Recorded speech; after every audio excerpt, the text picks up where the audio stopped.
김현정의 뉴스 쇼.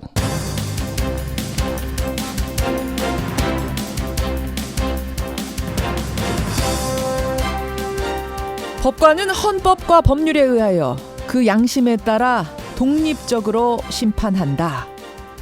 대한민국 헌법 103조에는 이렇게 분명히 써 있습니다. 애청자 여러분 안녕하십니까? 박근혜 정부 당시 대법원과 청와대의 재판 거래 의혹이 일파만파 커져가고 있습니다. 양승태 대법원장이 상고법원 설치라는 수건을 이루기 위해서 청와대가 원하는 방향으로 재판을 했다.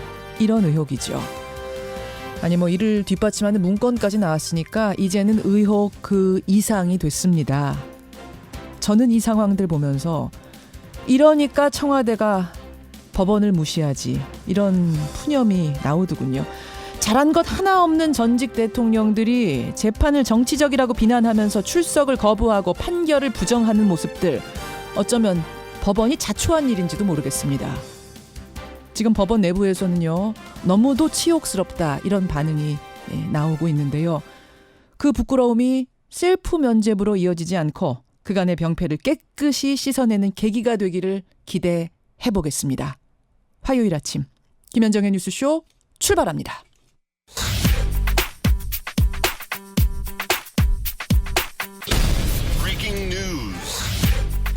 김현정의 뉴스쇼가 주목한 오늘의 포인트, 김정훈 기자 나와 있습니다. 어서 오세요, 김 기자. 네. 예, 오늘 첫 포인트 어디부터 가야 됩니까? 최저임금법 개정에 뿔난 노동계입니다. 그러니까 최저임금법 개정안이 결국 국회를 통과했어요. 어제 20대 국회 전반기 마지막 본회의에서 처리가 됐거든요. 예. 상여금과 복리후생비 일부가 최저임금 범위에 포함되도록 하는 내용입니다. 그러니까 올해 최저임금 월 환산액 157만 원을 기준으로 하자면요, 그 25%를 초과하는 상여금, 또 7%를 초과하는 복리후생비가 앞으로는 최저임금에 포함된다는 얘기죠. 이게 그러니까 무슨 말이냐면요.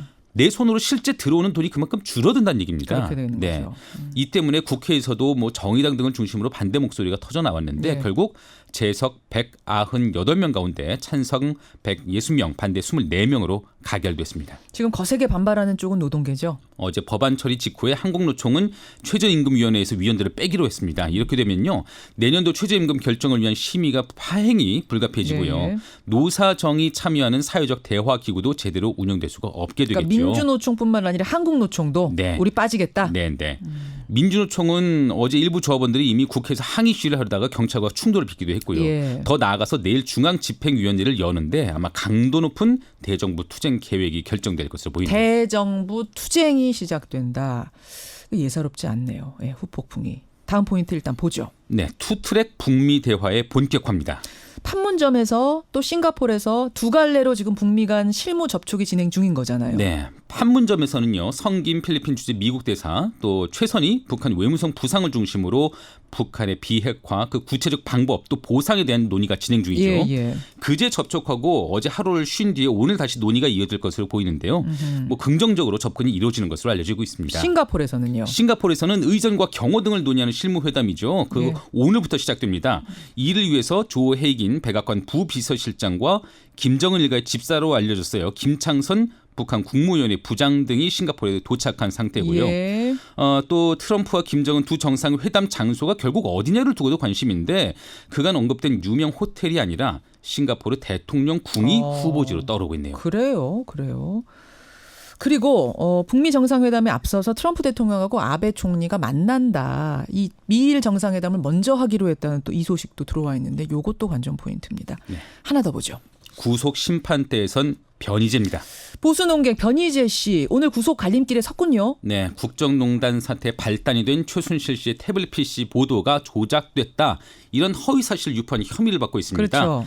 그로 인해서 JTBC 손석희 사장 등의 명예가 훼손됐다는 이유로 검찰이 지난 25일에 구속영장을 청구했고요. 예. 오늘 영장실질 심사가 열립니다. 예. 구속 여부가 이르면 오늘 밤에 가려지는데요. 변희재 씨는 법원에 출석하기 전에 기자회견을 통해서 입장을 밝힐 계획이라고 하네요. 예. 그리고 어제 저희가 속보로 잠깐 전해드렸었죠. 빌보드 그 앨범 차트 1위 우리 가요 역사상 처음 있는 일이고 아시아에서도 처음 있는 일인데 1위에 오른 방탄소년단 이야기는 오늘 화제 인터뷰로 우리가 한번 분석해 보기로 하겠습니다. 네. 그리고 오늘이 국회의장 또 임기 마지막 날이잖아요. 네네. 특별 인터뷰도 오늘 준비를 해놓고 있습니다. 김재원 기자 수고하셨습니다. 감사합니다. 투표 결과를 말씀드리겠습니다. 총 투표수 299표 중 가 234표, 부 56표, 기권 2표, 무효 7표로서 대통령 박근혜 탄핵 소추안은 가결되었음을 선포합니다. 예, 여러분 이 목소리 기억하시죠? 박근혜 전 대통령의 탄핵안을 통과시켰던 정세균 국회의장의 목소리. 2016년 12월 9일에 그 목소리입니다. 그동안 참 수없이 영상으로 음성으로 우리가 접했는데 바로 오늘 정세균 의장이 2년간의 임기를 마치고 퇴임을 합니다. 그래서 제가 어제 국회의장실로 마이크를 직접 들고 찾아가 봤어요. 예, 뭐 그동안의 소회, 특히 탄핵, 개헌, 참 굵직굵직한 일들, 논의들이 많았는데 여기에 대한 소회들이 좀 듣고 싶었고요.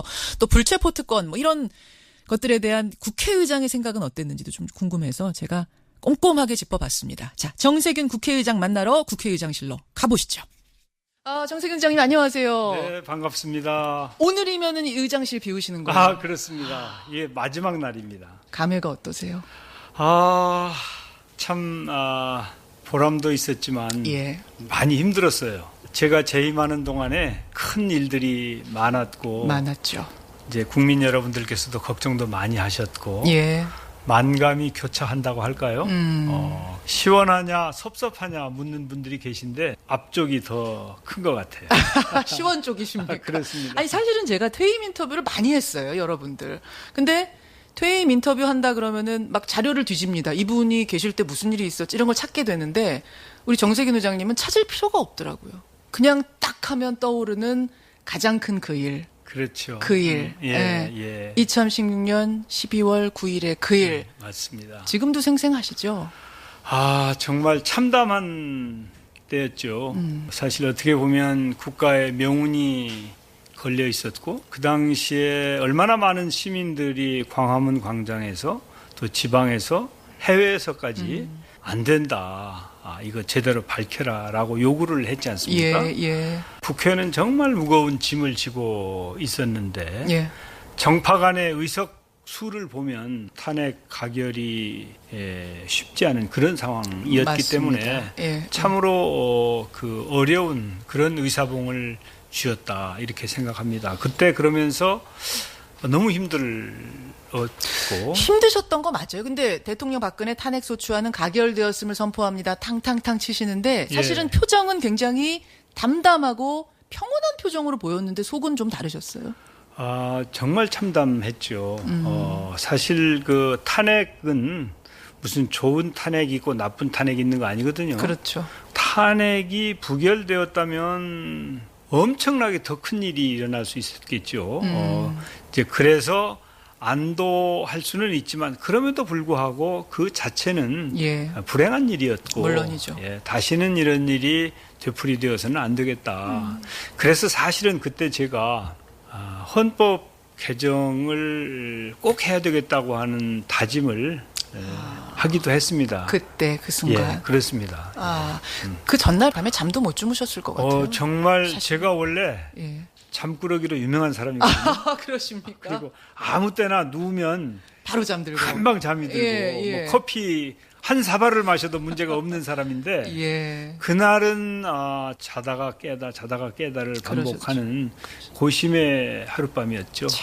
맞아요. 가장 기억에 남는 일하면은 뭐 그 일 제일 그렇습니다. 먼저 꼽으실 수 있을 테고 지금 개헌 얘기 잠깐 하셨습니다만은 정말로 가장 안타깝고 가장 후회스럽고 어떻게 보면은 가장 화가 나고 하는 일 꼽으라면은 그 개헌 못 이룬 거 그 일 아니세요? 이제 화가 나지는 않아요. 그건 아닙니까? 원래 예. 2016년에 국회의장에 취임을 했잖아요. 예. 그래서 제헌절 경축사를 하면서 개헌을 주창을 했지만 예. 그게 제 임기 중에 될 가능성보다는 20대 국회에 될 가능성이 더 높다고 보았기 때문에 제가 화를 안 내는 거예요. 아, 왜 자신이 없으셨어요? 대통령이 공약까지 했던 사안이고, 국회의원들도 다들 동의하는 사안이고, 국민들도 지지하는 사안이었는데. 예, 근데 개헌을 성공시키는 일은 예. 다른 법 정비나 제도 개선과는 차원이 다른 일이거든요. 그리고 이제 그때는 국회에 개헌 특위가 만들어질 수 있을 것이라고 확신할 수 없었거든요. 아, 그런데 지금 화가 나는 일이 하나 있어요. 뭡니까? 1년 반 동안이나 개헌 특위를 운영했으면 예. 국회 안을 만들어야지. 1년 반 동안 허송한 게 이게 뭐냐? 아직도 단일안을 만들지 못하고 예. 대통령 안은 표결도 제대로 하지 못하고 그렇죠. 이거 좀 국회가 제 역할을 못하고 있는 거 아니냐. 네. 부끄럽기도 하고 화도 나고 이제 예. 그런 대목입니다. 왜 그게 아무것도 안 됐는가, 1년 반 동안. 국회에 어느 정도 권한을 줄 것인가, 결국은 그 부분이 지금 쟁점으로 남은 거잖아요. 제왕적 대통령제에 대해서는 누구나 문제 있다는 건 아는데, 그렇다면 국회에다가 이 권한을 줄 것인가 말 것인가 이 부분에 대해서는 청와대 생각, 국회 생각, 국민들 생각이 좀 다른 것 같습니다. 어떻게 생각하세요? 그러나 그 간극이라고 하는 게 도저히 넘을 수 없이 먼 간극이 아니고 예. 지금 좌절하거나 포기할 일은 아니다.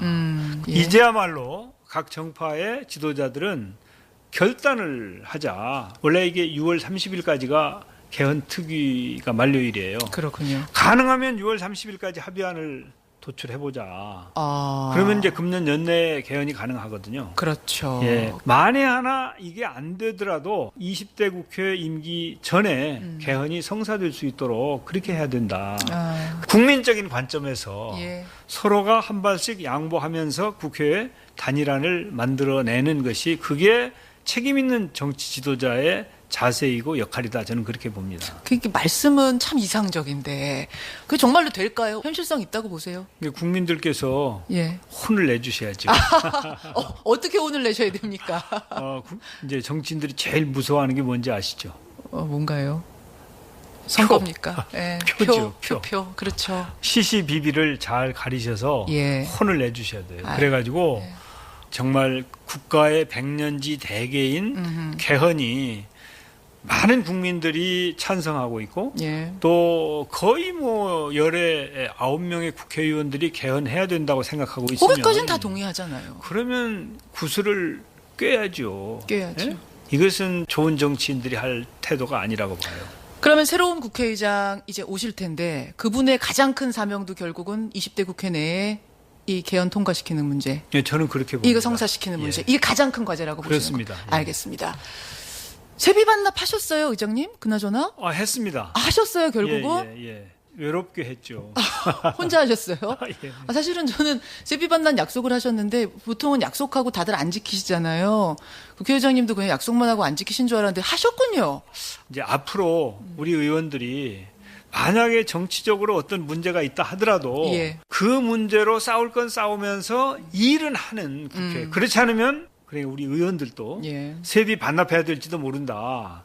그런 경종을 울리기 위해서 제가 실천을 해버렸어요. 그러셨군요. 진짜로 세비 반납을 하셨군요. 했습니다. 예. 사실 이제 이게 무슨 일인지 여러분 기억하시죠? 드루킹 특검 둘러싸고 무려 40여일 동안 국회가 공전을 하면서 국민들 분노가 극에 달했고 국회의장께서는 정말 의원들 계속 이럴 거면 우리 세비 반납합시다 이렇게 그렇죠. 하셨던 거예요. 네네. 결국은 세비 반납을 네, 홀로 그게 하셨고. 그렇게 말씀하시고 수일 후에 제가 세비를 반납을 했는데 예. 그랬더니 그 다음 날 정상화가 됐어요. 세비 반납이 먼저였습니까? 네, 그렇죠. 예. 그렇게 됐고 세비 반납하고 그 다음 날 정상화가 됐어요. 조금 억울하셨겠네요. 뭐 이제 그렇기도 하지만 세상에 억울한 일 당하는 사람이 한둘입니까?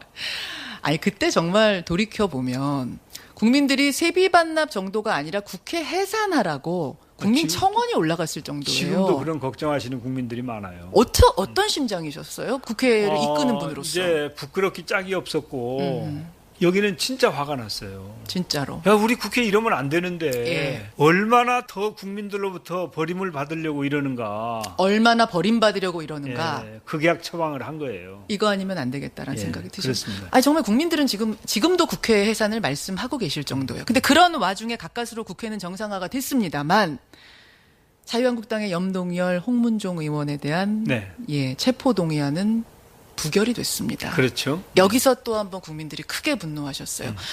아니 다른 평범한 우리 일반 국민들처럼 판사 앞에 가서 구속이 맞는지 아닌지 영장 실질 심사를 받으라는 건데 그것조차 막는 게 과연 맞는 것이냐? 이렇게 감싸게 해도 되는 것이냐? 국민들은 이 부분에서 분노하셨거든요. 어떻게 보십니까, 의장님? 국민 정서와 맞지 않는 의결을 국회가 한 부분에 대해서 유감스럽습니다. 그런데 이건 방탄국회하고는 좀 질이 다른 겁니다.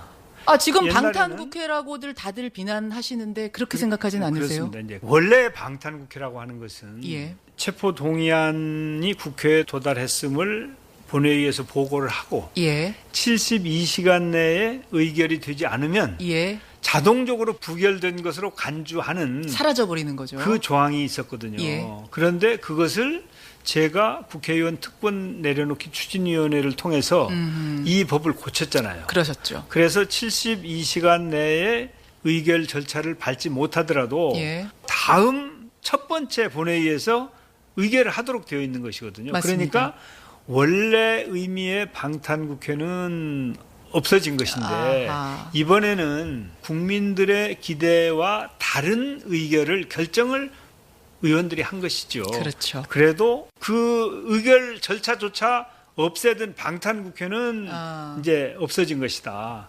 그래서 국회는 발전하고 있다. 이 점은 좀 말씀드리고 싶어요. 조금씩 나아지고 있다. 그렇습니다. 그 조금 나아지는 것을 정세균 의장님이 바꾸신 거잖아요. 그런 노력을 했습니다. 그렇죠. 그런 부분에선 좀 뿌듯한 면도 있으실 텐데 그렇죠. 어쨌든 또 속상한 면도 거기에 대해서는 있으실 것 유감스럽게 같아요. 생각합니다. 무슨 예전처럼 바른 소리하는 국회의원들을 군부 독재 시절에 뭐 정권이 억압한다든지 이런 시절이 사실 지금 아니지 않습니까? 그렇죠. 네. 이번에 죄명도 보면은 혐의도 보면은 무슨 횡령이니 배임이니 그래서 불체포 특권을 이대로 살려두는 게 옳은 것인가에 대해서 국민들 사이에 감론을 박이 있습니다. 어떻게 생각하십니까? 이 부분에 대해서는 앞으로 헌법 개정 차원에서 여야 간에도 그렇고 또 학자들도 좀 더 심도 있게 논의를 하고 충분히 사실은 논의해서 거기에 대한 보고서가 작성은 되어 있습니다. 그렇습니까? 그래서 그것은 헌법 개정을 추진하는 과정에서 이것은 선택의 문제가 될 것입니다. 개인적으로는 이제 국회의장실 떠나실 거니까요. 개인 정세균 의원의 생각으로는 어떠십니까? 저는 그 조항이 꼭 필요한 시대는 지났다고 생각합니다. 보세요. 없애도 괜찮습니다. 괜찮다 있죠. 만약 이게 국회의원들 다수가 막아서 안 된다면 하다못해 기명투표라도 바꾸자 이런 의견도 좀 올라와 있더라고요. 법안이. 올라와 있죠. 이건 어떻게 생각해요? 기명투표는 저는 사실은 좀 부정적이에요. 그건 또 반대세요? 왜 그러냐면 이제 우리가 국회가 개원된 지 금년이 70년입니다. 지난 70년 동안 인사에 관한 사항은 무기명으로 하는 것이 우리 국회 모든 법률이나 제도에 일률적으로 되어 있는 거예요. 그건 왜 그렇습니까? 예를 들어서 나하고 같은 정파에 속하는 사람이 체포 동의안이 올라왔다. 그랬는데 내 양심은 가결해야 되는데 그 얼굴 때문에 가표를 찍지 못하고 반대 상황. 그렇죠. 그럴 수도 있네요. 그럴 수도 있죠. 그렇기 때문에 이거 화난다고 해서 이걸 선용하면 되지 악용하는 것 때문에 다시 말해서 빈대 잡기 위해서 초가삼칸을 태울 필요가 있냐. 그러니까 아예 불체포 특권을 없애면 없애지 지금 무기명 투표를 기명 투표로 바꾸는 건 바람직하지 않다. 그 부분에 대해서 아주 정확한 소신을 가지고 계십니다. 알겠습니다. 그거 한번 지켜보겠습니다. 정세균 국회의장 퇴임 인터뷰 여러분 지금 함께하고 계십니다. 자, 이제 내일부터 얘기를 해보죠. 이제 국회의장실 떠나고 나서 내일부터 먼저 국회 판문점 선언을 지지하는 결의안 어떻게 생각하세요, 이거? 왜 그게 안 되는지 저는 알 수가 없어요. 왜 안 되는지 모르시겠다고요? 아니 왜 안 되냐면 홍준표 대표가 그러셨어요. 이거는 위장쇼다. 좌파만 지지하는 남북정상회담이었다. 지금 한미 대통령이 다 김정은한테 속아 넘어가고 있다 이런 얘기했는데요. 근데 국민들은 그렇게 보시지 않잖아요. 이제 정치는 국민의 눈높이에서 해야지. 자기중심적으로 해서는 안 되죠. 어느 국민인들 이 한반도 비핵화 문제, 북한 핵 문제가 제대로 잘 다루어지고 해결되기를 바라지 않는 사람이 누가 있겠습니까? 어디 있겠습니까? 그래서 저는 제가 이제 제안을 했잖아요. 이 판문점 선언에 대한 국회 결의안을 통과시키자라고 문안까지 만들어서 각 정당에 다 보냈는데 이게 안 되는 것에 대해서 정말 저는 참담하고 부끄럽고 뭐 예. 표현할 수 없을 정도로 당황스럽습니다. 예. 사실 이건 정말 우리 국회의장 계실 때 이것만큼은 통과시키고 떠나고 싶으셨을 것 같아요. 그렇죠. 그렇죠. 예. 예. 결국은 안 된 부분이 예. 당황스럽다. 그렇습니다. 예. 정세균 의장의 미래를 한번 얘기해 보죠. 이제는 어떻게 이거 떠나고 나면 어떻게 되시는 거예요? 뭐 하세요? 이제 지난 2년 동안 소홀했던 지역 관리도 종로. 좀 더 열심히 할 터이고요. 예, 예. 그리고 저는 우리 국민들로부터 또 의회로부터 정당으로부터 굉장히 혜택을 많이 본 사람이에요. 무슨 혜택 보셨어요? 제가 이제 육선에 예. 이 어려운 그 의장직도 대과 없이 수행을 하고 정말 그게 국민 여러분들이나 언론이나 정당의 도움이 없이는 불가능했을 터이지요. 그렇기 때문에 이제 그 빚을 갚는 노력을 할 텐데 어떻게 갚을 거냐? 예. 품격 있는 정치가 이루어지도록 예. 그리고 좋은 정치인들을 발굴하고 후원하고 밀어주는 예. 이런 역할을 할 책무가 저한테 있다. 보훈 차원에서 그런 일들을 적극적으로 해야 되겠다는 생각을 하고 있죠. 국민들께 그 많은 혜택을 받으신 거에 대한 어떤 보훈 차원에서 대권 거기에도 어떤 뭔가 좀 임무를 하셔야 되는 거 아니냐. 대권 도전에 대한 이야기도 계속 나옵니다. 어떻게 생각하세요? 욕심이 없습니다. 없으세요? 아니 정치인이라면 누구나 꿈꾸는 게 대통령 아닙니까? 당연한 거고. 저는 뭐 어떤 자리에 지금은 별 관심이 없다고 할까, 연연하지 않는다고 할까. 그래서 어떤 자리를 향해서 힘을 모으고 그럴 생각은 가지고 있지 않습니다. 지금은 그러신데 나중은 어떠실까요? 집요하십니다.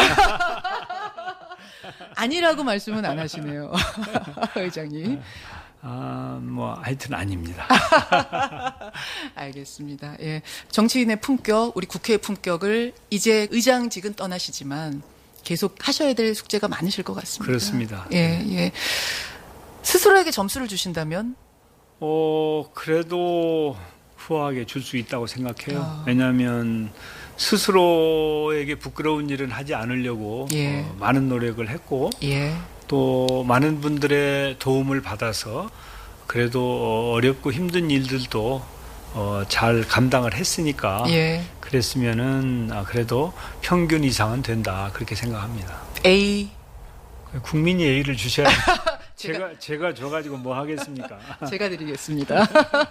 끝으로 국민들께 짧게 한 말씀 해주시죠. 네, 국민 여러분들께 힘이 되는 국회가 되어야 되겠다는 생각으로 지난 2년 동안 정말 열심히 노력했습니다.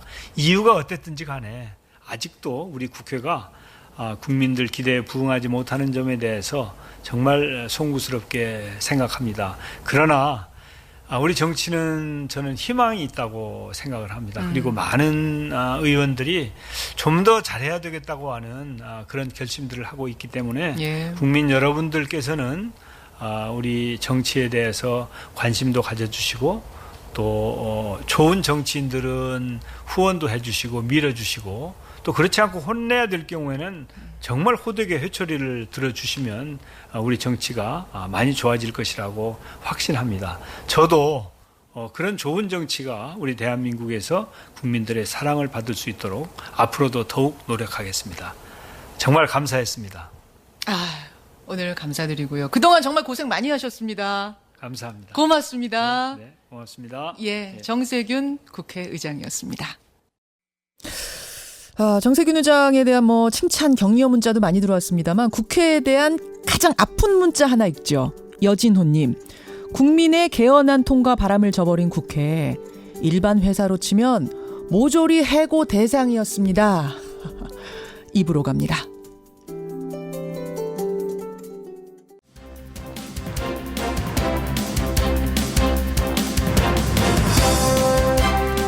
김현정의 뉴스쇼 2부 출발합니다. 여러분 억울하면 어디로 가세요? 백도 없고 돈도 없고 그래도 우리가 믿을 수 있는 최후의 보루는 법원이라고 생각했습니다. 그중에서도 으뜸 법원은 대법원이죠.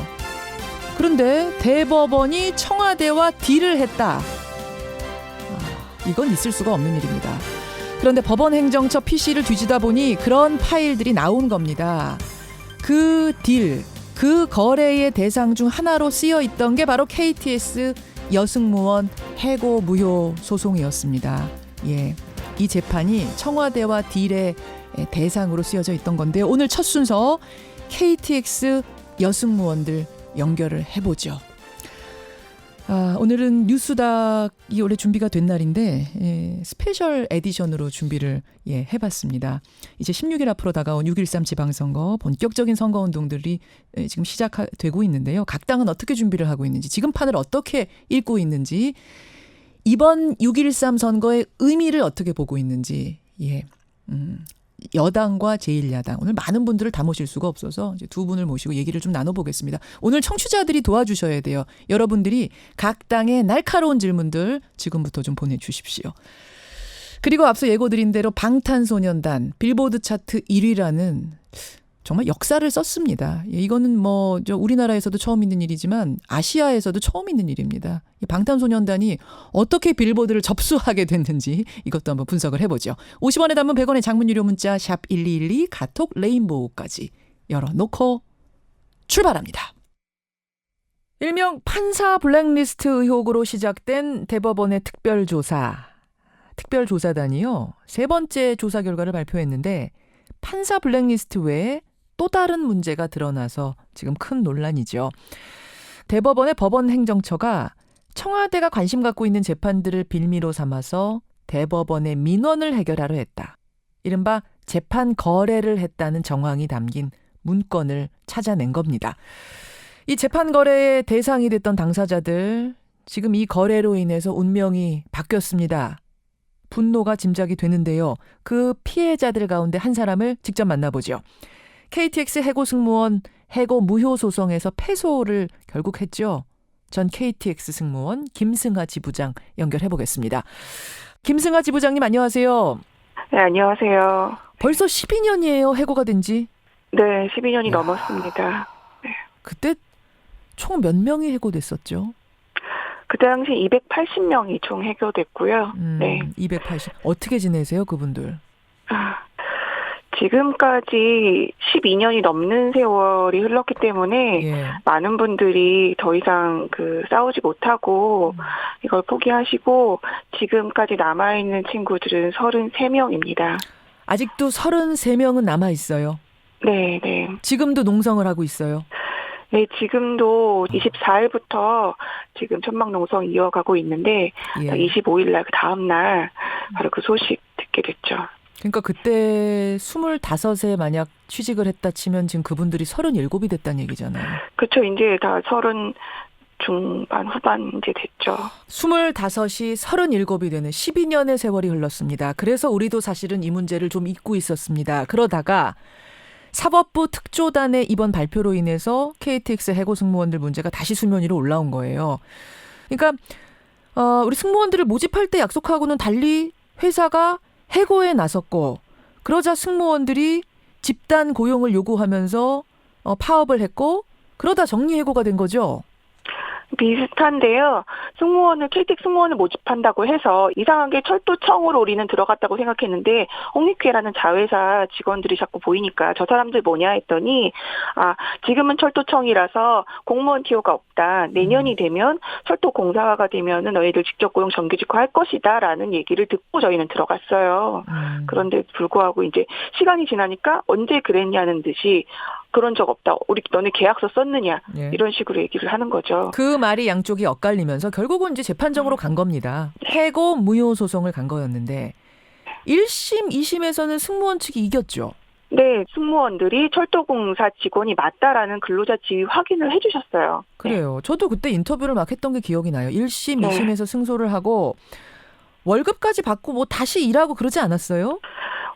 이게 판사님께서 이제 월급을 지급하라라고 1심에서 판결을 내렸어요. 예, 그런데 예. 이런 판결을 내주신 게 어서 고용시켜라라는 압력인 건데 정말 딱 월급만 주고 저희를 계속 고용을 안 시키고 있어서 저희는 계속 투쟁하고 있는 그런 상황이었죠. 1심 판결 이후에도. 1심, 2심 그렇게 승소를 했는데 대법원에서 판결이 뒤집혔던 거죠.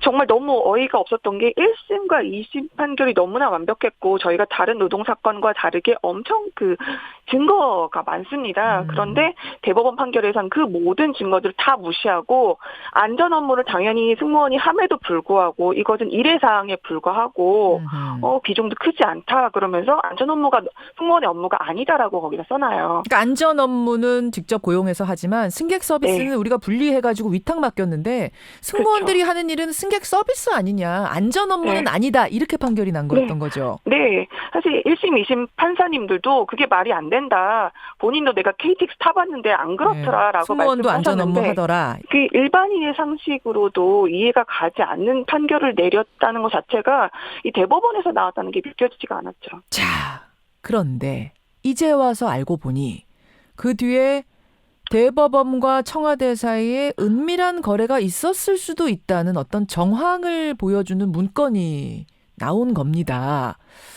혹시라도 이랬을 수 있겠구나라는 뭐 의심 같은 걸 해보셨어요? 사실은 누구나 다 했어요. 그런 판결 예. 나올 수도 자체가 없기 때문에 대법원에서 1심, 2심 판결에 쟁점이 됐던 부분은 그냥 언급조차 하지 않으면서 그냥 패소 판결을 내린 것 자체가 이건 굉장히 그야말로 이례적인 상황이거든요. 대법 판결이 그렇게 난 것은. 예. 그렇기 때문에 이거는 정치적인 판결일 수밖에 없다라고 했고 모두 다 그렇기 그렇게 때문에. 의심하셨어요 그때? 네, 이거는 당연히 순수한 판결이 아니다 이렇게? 그렇죠. 네.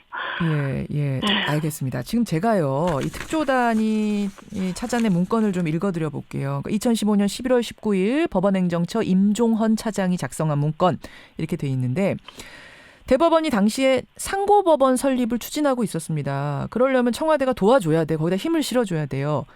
그래서 청와대와의 효과적인 협상을 추진하기 위해 전략을 짜놓은 그런 문건입니다. 국가적 사회적 파급력이 큰 사건이나 민감한 정치적 사건 등의 BH와 사전교감을 통해 비공식적으로 물밑에서 예측 불허의 돌출 판결이 선고되지 않도록 조율하는 역할을 수행했다. 이렇게 써 있네요. 이게 이제 뭐 비판은 합니다. 이게 지금 사법부 스스로의 존립 근거를 붕괴시키는 아주 큰 사건이다라고 비판은 하지만 뚜렷한 범죄 혐의는 인정되지 않는다. 그래서 관련자들을 형사고발하지는 않겠다라고 결론을 내렸거든요. 어떻게 생각하세요? 너무가 어이가 없는 게 범죄 혐의가 없다는 것 자체가 그 판결로 인해서 저희가 얼마나 많은 피해를 입고 저희 조합원 한 분은 돌아가셨는데 정말 살인을 해놓고서도 아무도 책임지지 않는다는 게 이게 말이 정말 안 된다고 생각하거든요. 정말 그 보도 봤을 때 물론 짐작은 했었지만 그 희생된 우리 친구는 내 친구는 어떻게 되며 지나간 진짜 10여 년 넘게 보냈던 우리 세월은 어떡하며 그런데 아직까지도 아무도 책임을 지지 않겠다고 하는 이 태도가 너무 화가 나는 거예요. 그 이제 특조단에서는 임종헌 차장이라는 사람 개인의 일탈일 가능성이 있고, 그러니까 대법원이 이 판결들을 이렇게 했으니까 청와대가 도와달라고 압력 가하려고 좀 부풀려서 이렇게 치장한 문건일 수도 있다라고 판단을 한 거거든요. 그 사람이 무슨 소설가도 아니고 근거도 없이 그런 식으로 무책임하게 그런 서류를 작성하는 사람은 아닐 거라고 생각하고요. 네. 그것조차도 그럼 이제 공식적으로 수사를 해야 되지 않겠느냐. 그것조차도 그 말씀이세요. 그렇죠. 네. 자, 그러면은 이 누구까지 수사를 해야 된다고 보세요? 이 양승태 대법원에서 했잖아요. 우선은 제일 먼저 책임자가 그때 당시에 대법원장이라는 사람이 이 모든 판결을 지시 내렸다고 혼자 모르고 아랫사람이 알아서 할 수 있는 부분은 분명히 없다고 생각하거든요. 근데 이분은 지금 특조단의 조사도 거부해서요. 특조단 조사조차 받지 않은 상태거든요. 이게 수사가 경찰 수사, 검찰 수사가 가능할까요? 대법원장, 전직 대법원장을? 그분조차도 만약에 구속수사하지 못한다면 도대체 무슨 사법 정의를 바로잡겠다고 하는 건지 그 진정성도 의심스럽다고 생각을 합니다. 전직 대법원장 아니라 하긴 뭐 현직 대통령도 우린 지금 재판하고 수사하는데 알겠습니다. 아까 전에 뭐 동료는 뭐 세상을 떠나기도 할 정도의 상황들을 우리는 겪었다라고 말씀하셨는데 이게 어떤 분 얘기하시는 거죠? 저희가 원래 조합원이 34명이었는데 예. 그 대법 판결 나고 한 분이 그 대법 판결 때문에 저희가 이제 받았던 임금이 다 부당이득이 돼버렸어요. 예. 그러면서 빚이 1억 원이 개인당 이렇게 생기니까 그거에 대한 부담 그리고 솔직히 대법원 판결이 저희 지난 세월을 모두 송두리째 부정하는 거기 때문에 그런 것에 대한 자괴감, 그 대법 판결이 나고 나서 저희들도 굉장히 힘든 상황을 겪고 있었는데 그 한 친구가 딸아이를 두고 세상을 떠나는 일이 있었어요. 3살 아이 두고 세상을 떠난 그분이신 거죠? 네. 그 아이가 한 5-6살 됐겠네요, 지금. 네, 지금은. 아까 제가 잠깐 말씀드렸듯이 이것으로 인해서 어떤 피해자는 삶이 송두리째 바뀌어버리는 운명이 바뀌어버렸다 말씀드렸는데 바로 이런 경우가 그런 경우일 것 같습니다. 대응 계획을 따로 세우고 계세요? 우선 오늘 11시에 대법원 앞에서 기자회견하고 대법원을 규탄하고 이 책임자 가려내고 그리고 지금 현직 대법원장한테 면담 요구하는 지금 기자회견을 할 예정입니다. 지금 저희가 항상 이 문제를 해결하라고 얘기를 했을 때 항상 듣는 말이 심정적으로는 공감은 하지만 대법원 판결이 난 사항이라 어쩔 수 없다. 라는 얘기였어요. 근데 이 대법 판결 자체가 어쨌든 거래된 거고 조작된 뒷거래로 인한 그런 판결이었다라는 얘기가 나온 만큼 어느 증거가 드러난 만큼 이 문제를 바로 잡아야 된다고 생각합니다. 네. 사실은 희망의 마지막 보루, 정의의 마지막 보루가 법원인데 법원이 이렇게 문란하게 운영이 돼 왔다면 이거는 사실상 민주주의의 파괴고요. 아주 충격적인 역사적인 사건입니다. 그렇기 때문에 우리가 이 사건을 간단히 보아 넘길 문제는 아닌 것 같습니다. 지금부터 어떻게 이 문제가 처리되는지 우리 한번 힘을 줘서 보도록 하죠. 여기까지 말씀 듣겠습니다. 고맙습니다. 고맙습니다. 예, KTX 해고 승무원이죠. 이제 33명 남았답니다. 그 중에 한 사람 김승아지 부장이었습니다.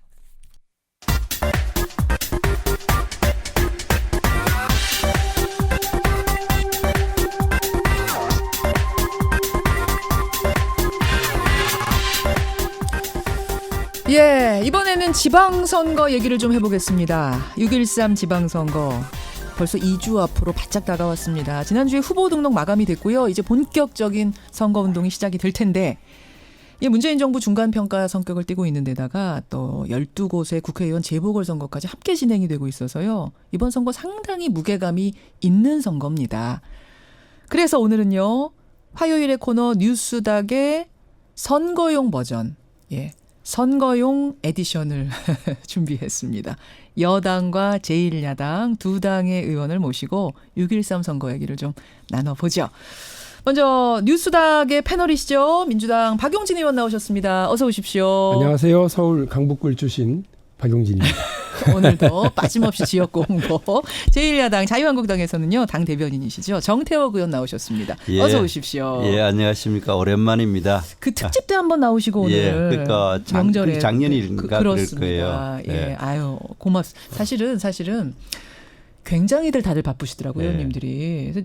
서울에 계신 분들이 별로 없을 정도로 지방 유세들을 많이 다니시더라고요. 와달라고 하는 데가 상당히 많아서요. 저도 이번에 지금 가야 될 때가 제주도 가야 되고 창원도 가고 제 고향인 전라북도 장수도 가야 되고 가야 되고. 정 의원님도 바쁘시죠? 저는 이제 딴 데보다도 제 지역구가 대구이기 때문에 대구에 갈 일이 참 많고 대구는 또 꽤 멉니다. 한번 가면 기본적으로 왕복 한 5시간 걸리니까 그러니까 이제 자주 내려가야 되기 때문에 요즘 그 지방선거 앞에 공천 문제도 있고 또 지방선거 전략 이런 걸 때 대구 자체가 또 하나의 그 큰 중요한 그 지역이죠. 정치 현안이 있기 때문에 그래서 자주 다니기 때문에 사실 서울에 있는 시간이 의외로 주로 들 수밖에 없습니다. 가본 판세가 어떤 것 같아요? 분위기 어때요? 근데 이게 선거라는 게 그 어느 정도만 한 20%만 지지율이 있으면 자기 사람들끼리 계속 모이거든요. 자기들끼리만. 분위기 엄청 좋죠. 서로가 이래 하기 때문에 서로 분위기 엄청 좋아요. 좋다고 다 그래 생각하는데 실제로 어떤지는 실제로 선거를 치러보지 않으면 잘 모를지 모르는데. 뚜껑 열기 전까지는 사실 몰라요. 그런데 이제 한 가지 확실한 거는 지난번 그 문재인 대통령께서 처음 취임하시고 난 다음에 굉장히 지지율을 높아가 그쪽으로 쏠렸던 거는 어느 정도 정리가 좀 돼가지고 대구 분위기. 예, 대구 분위기가 뭐 좀 이제 어느 정도 원래의 그 보수 야당의 그 이제 분위기로 좀 돌아온 것 같은데 그것조차도 실제로 선거를 해보기 전까지는 알 수가 없어요. 아니 지금 제가 직전까지 자료 읽다가 왔는데. TK도 지금 흔들린다. 혹은 TK 하나 정도 지켜낼 것 같다라는 이런 자유한국당의 굉장히 아픈 기사들도 꽤 많던데요. 실제로 이제 여론조사 지금 예를 들어 문재인 대통령 지지율이 이제 70% 80% 가는데 그런 거로 보면은 그렇게 될 수밖에 없는데 글쎄 뭐 실제 그래 되겠느냐 이번 지방선거를 이래 보면 이번 지방선거 아까도 이야기했듯이 어차피 중간 평가의 성격이 굉장히 강한데 지금 국민들의 생활의 질, 삶의 질이라는 건 굉장히 나빠졌고 특히 경제적인 상황이 굉장히 나쁘거든요. 그렇게 됐을 때 실제로 그렇게 되겠냐. 그냥 단순히 대통령을 지지하느냐 마느냐 이 정도는 그런데 막상 투표장에 갔을 때 아직 그렇게 하겠는가. 아직은 모른다. 아직은 모른다. 박용진 의원님 지금 두루두루 다니시면 분위기 어떻게 느끼세요? 뭐 거기도 다 지지자들끼리 모여서 다 좋다고 느끼실 수도 있겠습니다. 선거가 기본적으로 그 자기 지지층을 동원해서 누가 더 많이 잘 설득하고 조직하느냐가 핵심이니까 정태국 의원님 말씀하신 것처럼 그런 분위기가 있죠. 그러나 이제 우리가 놓치지 말아야 될 부분은 뭐냐면 현 정부에 대한 심판이냐. 아까 지금 잠깐 중간 평가다 이렇게 얘기를 하셨는데요. 전혀 그렇지 않아요. 보통 지방선거는 중간 평가 성격 그거는 아니에요? 그냥 우리 언론에서 쓰기 좋으니까 그렇게들 쓰시는데 저는 이번 선거는 반평화 세력인 야당 심판이라고 봅니다. 야당 심판의 선거다. 깜짝 놀랐어요. 얼마 전에 그 언제예요? 그 지난번에 갑자기 트럼프 대통령이 안 할란다 정상회담. 6.12 판 깼을 때 지난 금요일입니다. 불과. 딱 두 군데가 싱긋 웃으면서 입장을 발표했어요. 어디요? 아베 총리하고요. 그리고 우리 자유한국당이에요.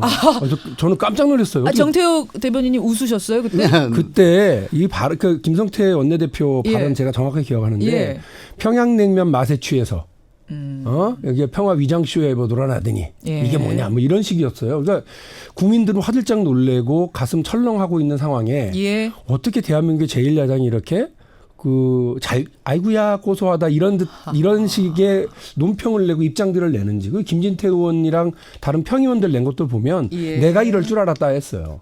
고소하다. 그래서 아베 총리가 그러는 거야 이해가 돼요. 한반도에서 이게 불안정하고 평화가 정착되지 않아야 자기한테 이득되는 게 있으니까요.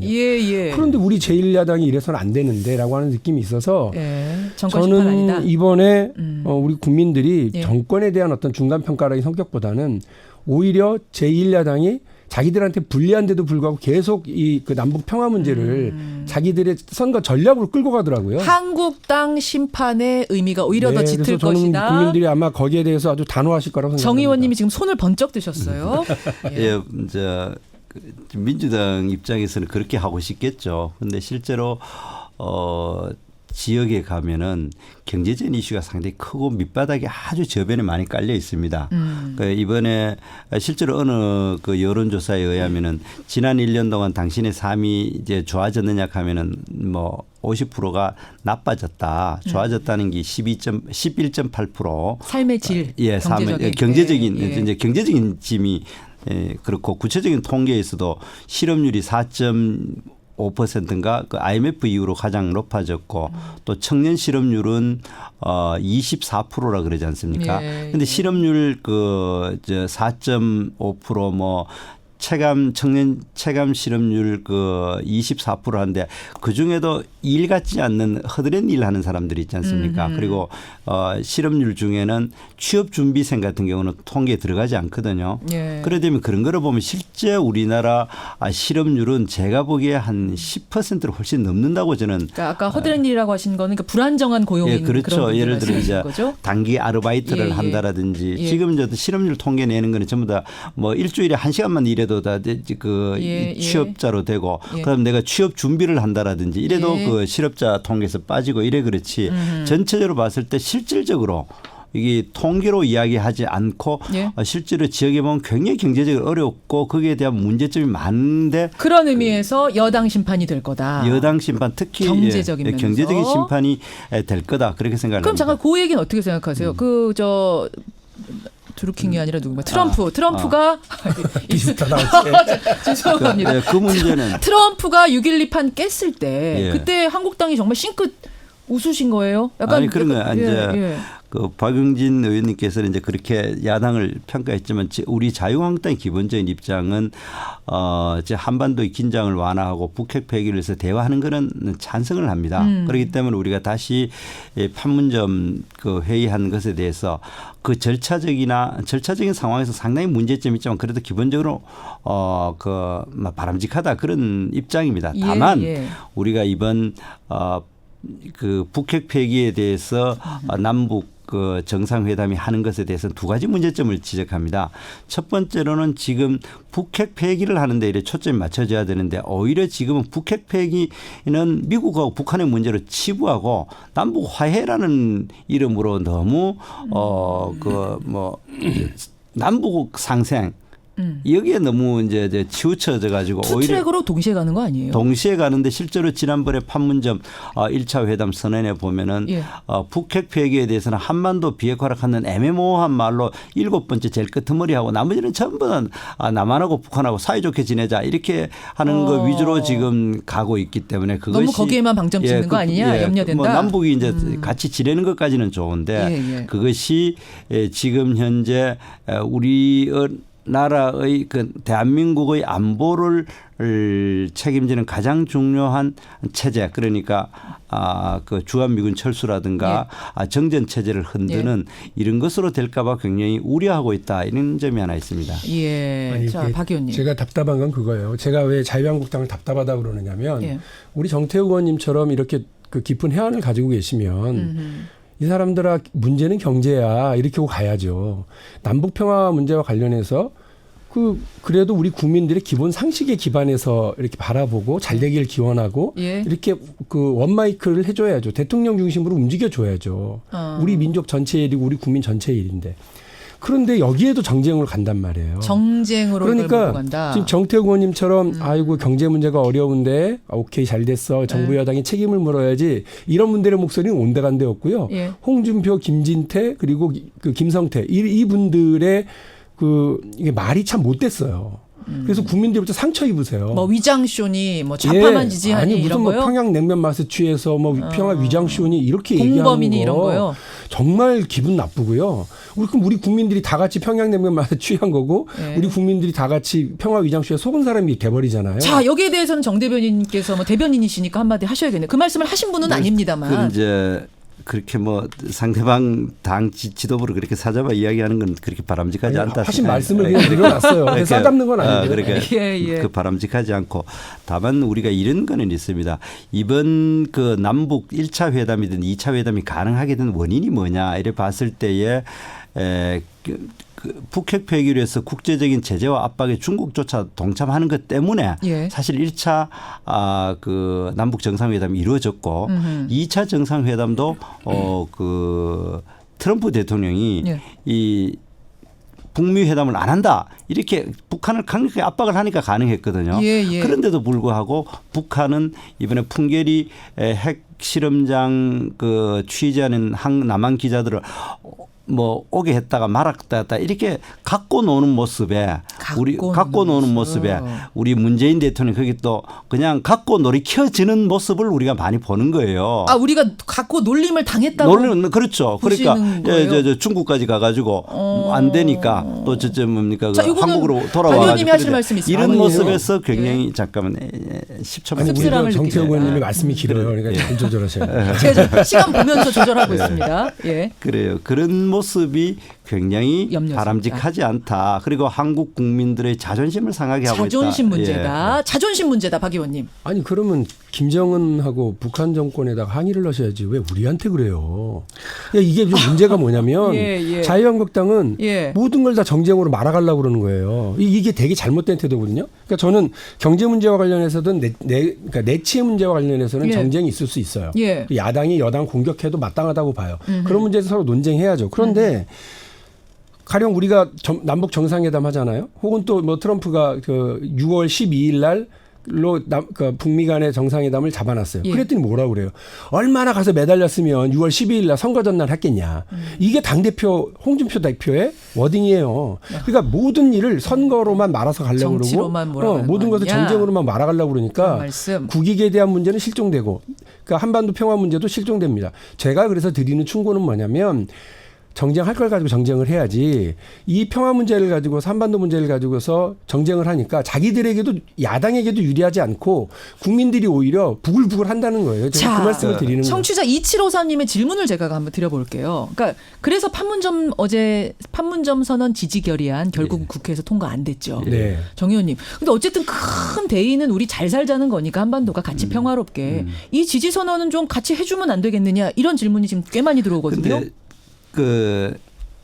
지지선언보다 비준을 해달라는 게 이야기인데 지금 우리나라 헌법 60조나 남북관계발전법 23조에 보면은 재정적인 부담이 있거나 입법 조치가 필요한 거는 우리가 이제 비준을 하지만 이 지금 현재 판문점 선언을 1차 판문점 선언을 보면은 굉장히 정치적인 선언입니다. 구체적으로 어떤 재정적인 예산이 소요되고 어떠한 대한민국이 북한에 대해서 의무를 지는지가 분명치 않습니다. 구체적이지 않고 선언이다. 정치적인. 구체적으로 이제 예를 한번 들면은 1970년에 나왔던 독일 동서독 기본 조약을 보면은 아주 구체적으로 동독이 무슨 책임을 지고 서독이 무슨 책임을 지고 어떠한 책임을 지고 그거를 조약에 7가지를 아주 상세하게 나오고 그거에 대해서 또 시비가 붙을 것 같으니까 의정서라 해가지고 또 그 구체적인 문구에 대한 해석까지 해놨습니다. 이번엔 너무 추상적이다. 그래도 너무 추상적이고 오히려 지금 현재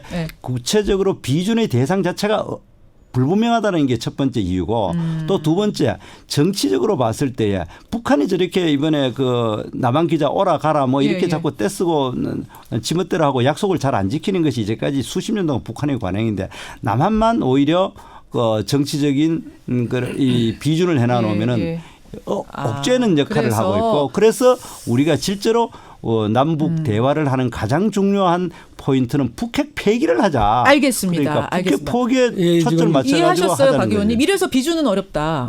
이게 전형적인 우리 대변인 업계에서 쓰는 전형적인 동문서답이죠. 그러니까 지금 질문하신 건 국회에서 그 지지 결의안을 좀 채택해달라 이거였는데 그러네요. 비준을 얘기하셨어요. 비준은 그야말로 국가 간의 약속 이거를 각 의회에서 뒷받침하기 위해 하는 그러네요. 매우 비준 중요한 말고 법적 진짜 절차예요. 결의안이라도 하자. 이건 어떻게 생각하세요? 또 얘기는 못하네. 우리 자 이야기해서 정 의원님 오늘 말씀이 기셔갖고 박 의원님 좀 더 하세요. 그러니까 이제 조약은 그야말로 법적인 효과를 갖습니다. 매우 중요한 거기 때문에 우리 정태욱 의원님께서 따져야 될 것이 많다라고 하는 말씀을 저도 동의해요. 근데 결의안은 그렇지 않아요. 그야말로 정책 뒷받침이고. 결의라도 해주자. 이거를 우리 민주당에서 요구한 것도 아니고요. 국회의장이 초안을 제출해서 만들어진 거예요. 그리고 지난번에 약속했잖아요. 드루킹 특검을 하면 이거 결의안이라도 우리 같이 통과시키자. 박수라도 쳐주자. 요 정도잖아요. 했던 거예요. 근데 그것도 막 무슨 뭐 북핵 폐기라고 하는 단어가 들어가야 된다고 하는 이 단어 집착. 알겠습니다. 이걸로 또 정쟁으로 몰고. 오늘 지금 질문거리 굉장히 많은데 이 얘기하다 끝나겠는데. 야당이 자꾸 이렇게 정쟁으로 몰고 가면 이거 여당이 좀 양보하고 내 말 좀 들어봐요. 난 많이 참았어요 지금. 그런데 이게 이야기 아까 이제 비준이 아니라 아까 지지 결의안인데 이번 지지 결의안 아까 제가 이야기했듯이 정말 중요한 거는 북핵 폐기에 대한 분명한 입장이 당겨져야 된다는 것이 우리가 자유한국당 입장입니다. 그런데 지금 현재 판문점 선언의 7개 조항을 보면 굉장히 두리뭉실하고 거기에 북핵 폐기의 문제라는 이야기는 없고 한반도 비핵화라는 것이 실체가 굉장히 애매모호한 거 아닙니까? 무슨 말인지 알아들었어요. 문제를 제기하는 양쪽의 겁니다. 주장이 뭔지 알아들었고 아마 청취자들이 이 정도 말씀하셨으면 각자 판단하시리라 보고. 그러니까 뭐든 정쟁하려고만 그래요. 이게 문제예요. 네. 오늘 뉴스닥 선거용 에디션으로 여러분 함께하고 계십니다. 민주당 박용진 의원, 자유한국당 정태호 의원 모시고 이야기 나누고 있는데 사실 오늘 하루로 끝내려고 했는데 절대 오늘 하루로 끝낼 것 같지가 않아서 지금 한 4분 남았거든요. 네. 한 가지 이슈만 더 가겠습니다. 지금 뭐 지방선거 이슈가 사실은 이 한반도 이슈에 덮여가지고 다 좀 지지부진한 가운데 경기도지사 이슈가 하나 커요. 남경필 후보가 이재명 이른바 욕설 파일을 공개했습니다. 그것도 자유한국당 홈페이지에. 그날 막 다운되고 이랬죠, 정 의원님. 예. 이거 효과가 있습니까? 그리고 법적으로 어떻게 보시는지 우선 박 의원님이 말씀해 주세요. 어떻게 보세요? 이 공개. 전 되게 비겁하다고 보는데요. 두 가지로 비겁합니다. 첫 번째 남경필 지사 후보요. 예. 에이, 뭘 그렇게 해요? 그러니까 저는 본인이 할지 말지 판단을 한다고 처음에 들었거든요. 예. 근데 이거 느닷없이 그 당에서 하고 본인은 빠져요. 그러니까 정치적 이득은 챙기고 부담과 손에 흙 묻히는 일은 당을 시킵니다. 저는 경기도지사 정도 나간 그리고 뭐 다선의 국회의원 출신의 정치인이 이런 식으로 본인의 책임은 회피하고 정치적 이득만 탐하려고 한다. 아주 나쁜 태도라고 보고 두 번째로는 솔직히 말씀드려서 남경필 지사가 남의 집 가정사 얘기할 입장입니까? 그게 무슨 말씀이세요? 본인의 가정사는 그럼 그런 식으로 얘기하면 우리 당에서 그 남경필 지사의 그 가정사 가지고서 얘기하는 그건 정당이에요? 저희는 그렇게 안 하잖아요. 정책 선거 하자고요. 그리고 기본적으로 도덕적인 문제를 짚어나가려고 하면 본인부터 그 부분에 대해서 해나가야죠. 그러니까 남의 집 가정사 가지고서 이렇게 그 마치 뭐 이거를 후보 도덕성을 검증하러 간다. 그것도 본인이 제기를 해놓고서는 당에게 그 책임을 떠넘긴다. 저는 아주 좋지 않다. 제가 지난번에 여기서 말씀드렸습니다만 유도도 낙법이 있어요. 잘 떨어져야 안 다칩니다. 정치도 떨어지더라도 잘 떨어져야 돼요. 알겠습니다. 이렇게 정쟁하고 정말 그 흑투성이 이전 투구하다가 떨어지면 있잖아요. 재기불능에 상처 입습니다. 남경필 후보, 정 의원님.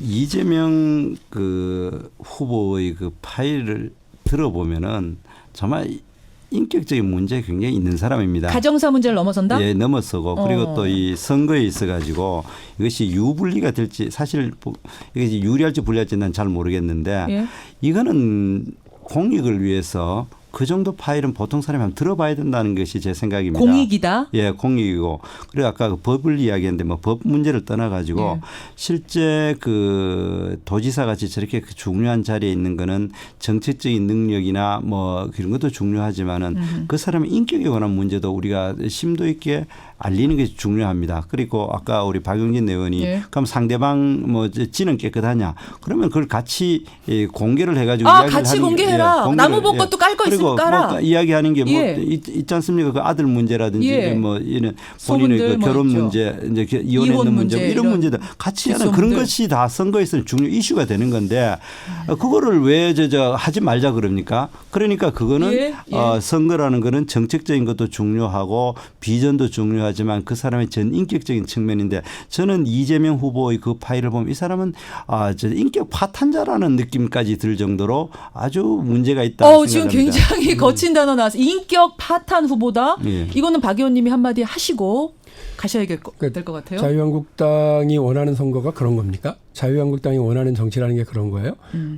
너나 할 것 없이 가정사 다 파헤쳐가지고 그거 공개하는 것이 대한민국과 우리 경기도가 나가야 될 방향인가요? 아주 실망스러운 말씀을 지금 하셔서 매우 뜻밖입니다. 그러니까 이 부분은 전체 선거의 한 부분이다 이렇게 뭐 말씀하시는 것 같은데 지금 전체 선거에서 이것만 집중하고 계세요. 그러니까 이런 식으로 하니까 한국 정치가 계속 제자리 걸음밖에 안 되는 거고요. 제가 다시 말씀드리는데 이번에 자유한국당이 만일에 그 선거에 실패하시잖아요. 남 탓하실 거 없어요. 트럼프 탓하거나 문재인 대통령 탓하실 거 없이요. 그 지도부, 홍준표 대표와 그 지도부가 어떤 판단을 했는지 잘 복기해 보세요. 국민들에게 왜 심판받는지 판단해 보시라고요. 이런 식으로 하는 것이 정치다라고 주장하는 게 매우 답답한 그 상황이 팩트 자체를 뭐 우리가 모두 그 다른 부분 빼고 여기만 올인한다. 그건 너무 그렇지 않고요. 우리가 경제적인 문제 이런 문제에 대해서도 우리가 충분히 집중하고 오히려 정치적인 공격하는 거는 우리 박용진 의원이 여러 측면에 있는 걸 다 무시하고 그 부분에 한다고 공격하는 것 같아요. 제 별명이 팩트박이에요. 팩트박. 팩트 중심으로. 제가 조금 끼어들겠습니다. 사실은 아까 말씀드렸다시피 두 분 오늘 한 번 하고 끝내려고 그랬는데 도저히 그렇게 안 될 것 같아요. 제가 지금 반도 못했거든요. 질문도 굉장히 많은데 다음 주에 뉴스닥 선거용 에디션 한 번 더 준비하겠습니다. 이대로 나와주실 수 있으시겠죠? 정 의원님. 보고 이야기. 왜 또 발을 빼세요? 우리 지금부터 계속 제가 지역에 있기 때문에. 저도 바빠요. 여기는 서울이잖아. 아니, 선배님 그렇게 얘기하시니까 저는 나가서 전국적으로 싸우세요. 나가서 두 분 제가 일정 최대한 맞춰보고 이대로 다시 모여서 우리가 남은 얘기 더 해보도록 하죠. 오늘 고맙습니다. 네, 감사합니다. 예, 자유한국당 정태욱 대변인, 민주당 박용진 의원이었습니다.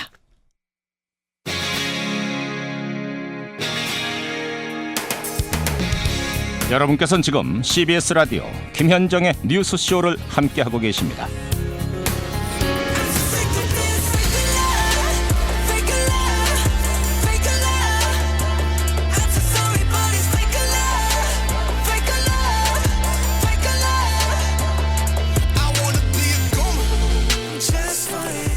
방탄소년단의 새로운 음악 Fake Love 지금 흐르고 있습니다.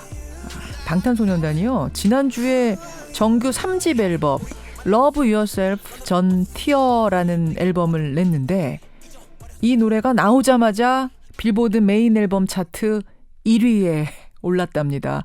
어제 제가 잠깐 속보로 전해드렸었죠. 이게 한국 가수 최초는 물론이고요. 아시아에서도 처음 있는 일이고 심지어 지금 들으셨다시피 영어로 부른 게 아니에요. 한국어로 부른 앨범인데, 그러니까 미국인들 입장에서 보면은 외국어 음반인데 외국어 음반이 빌보드 200에 1위에 오른 겁니다. 12년 만에 1위랍니다. 참 이래저래 대단하네요, 방탄소년단. 오늘 화제 인터뷰 대중음악 평론가 임진모 씨 다시 한번 연결을 해보죠. 임진모 선생님 안녕하세요. 네, 안녕하세요. 방탄이 또 일을 냈어요. 네. 저는 놀랍고도 그리고 뿌듯하고도 또 한편으로 예상도 했습니다. 이 정도를 예상하셨어요?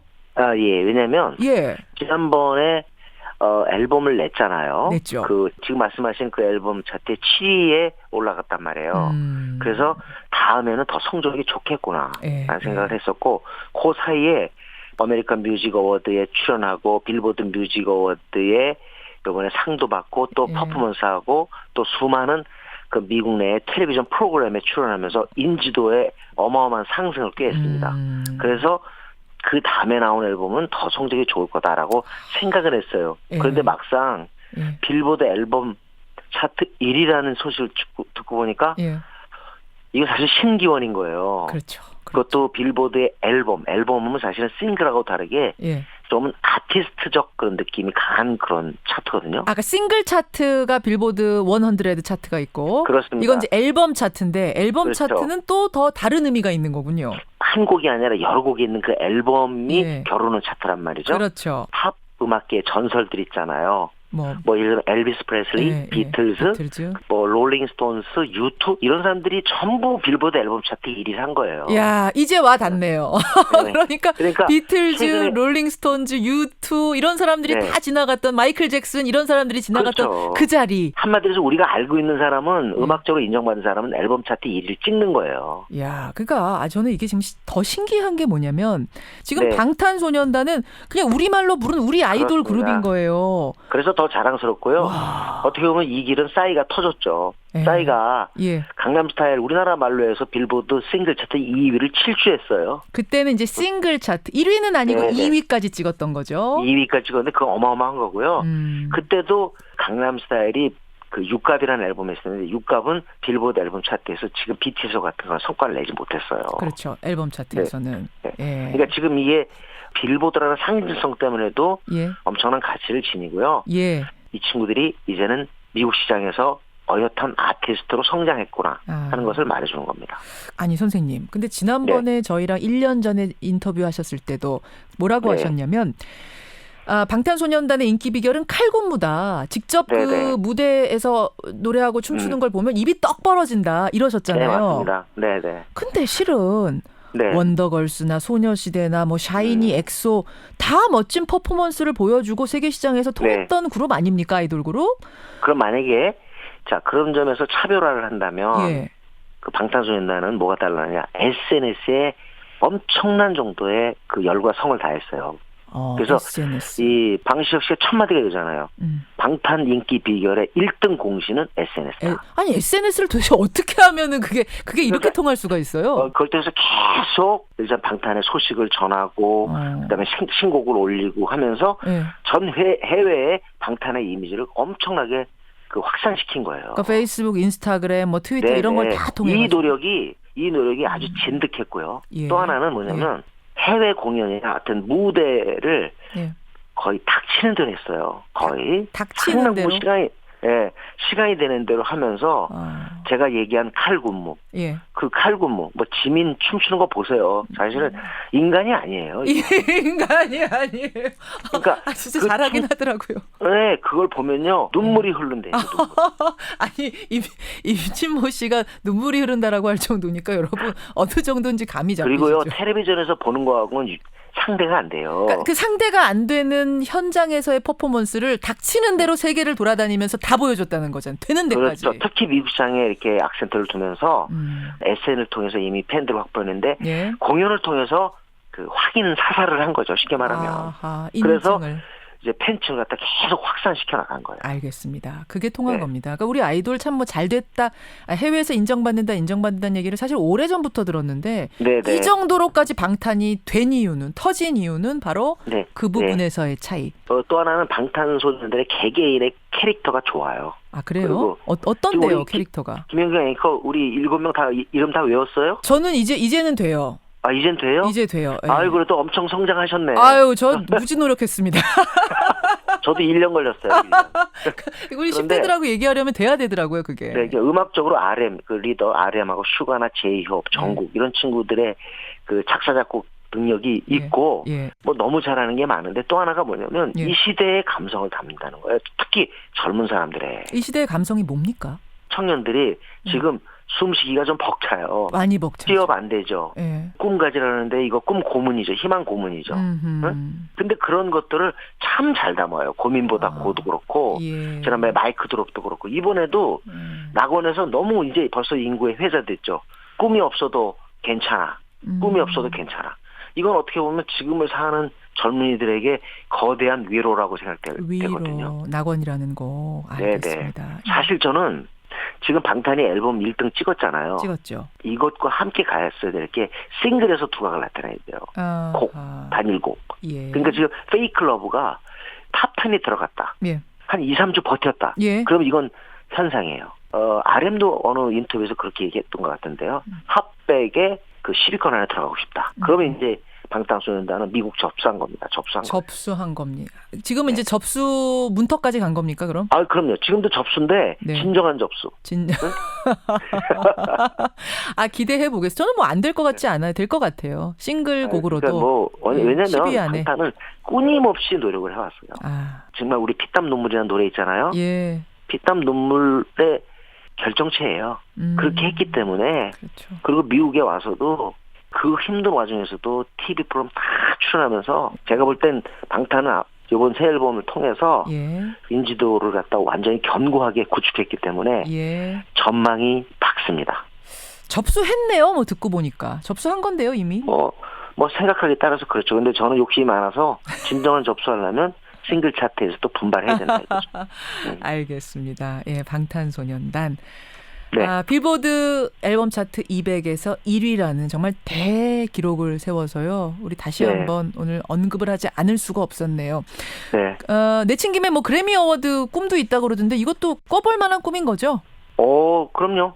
제 생각에 정말 올해 이 시점부터 한 10월까지 맹렬하게 인기가 예를 들자면 뭐 화라수처럼 타오른다거나 또는 어떤 다른 이벤트를 통해서 인지도를 더 높이면 제 생각에 신인상도 그다지 어려운 거 아니다라고 봐요. 그래미의 신인상? 그것도 대단한 본상의 신인상 저는 가능성이 없지 않다고 봅니다. 야, 그것도 기대해 보겠습니다. 네네. 여기까지 말씀을 나누고 못 들어본 분들이 워낙 많기 때문에 도대체 네. 어떤 노래가 이렇게 전 세계적인 지지를 받고 있는 건지 방탄의 새 앨범 가운데 네. 타이틀곡 Fake Love 여러분들께 들려드리겠습니다. 감상을 함께 해보시죠.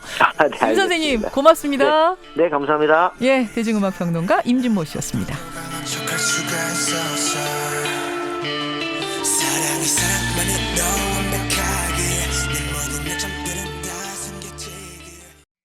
예, 뿌듯한 문자들이 많이 들어오네요. 8585님, 방탄소년단 연습생 시절에 우리 식당에서 매일 밥 먹었는데 길거리 다닐 때도 계속 연습하고 다니면서 얼마나 노력했는지 모릅니다.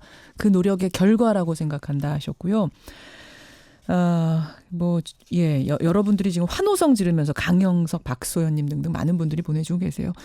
어제 우리 축구 온드라스와의 평가전도 신예 선수들의 피와 땀이 돋보였죠. 이승우 선수, 문선민 선수 참 잘했습니다.